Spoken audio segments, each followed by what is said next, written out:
নিরামিষের দিন আসলে ভাবি কি করব কি রান্না করব ভেবে ভেবে ভালো লাগে না। প্রতিদিন কি আর রুটি ভালো লাগে? তো একটু একটা জায়গায় বেরিয়েছিলাম, ফিরতে অনেক রাত হয়ে গেছিলো। তো কি করব, যত সবজি ছিল সব দিয়ে চালে ডালে বসিয়ে দিলাম।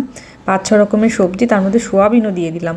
আর এই দেখো সাবুর পাঁপড়, এগুলো খেতে যে আমার কী ভালো লাগে।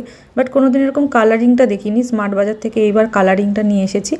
তো ইচ্ছা ছিল খিচুড়ির সাথে খাওয়ার, অ্যাকচুয়ালি টেস্টটা দেখার ইচ্ছা ছিল কালারিংয়ের কোনো আলাদা ফ্লেভার হয় কি না, বাট একই খেতে। তো তার সাথে একটু আলুও ভেজে নিলাম। আর ভেবেছিলাম বেগুন ভাজবো, বাট অত রাতে আর ইচ্ছে করছিল না এত কিছু করতে। তো 2 রকম পাঁপড় ভাজলাম।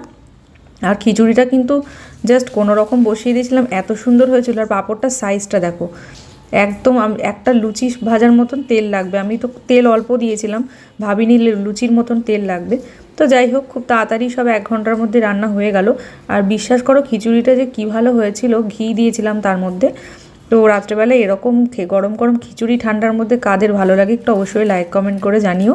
আর পাঁপড়গুলো তো সত্যি আমার খুব ফেভারিট। কারা কারা সাবুর পাঁপড় ভালোবাসো সেটাও জানিও।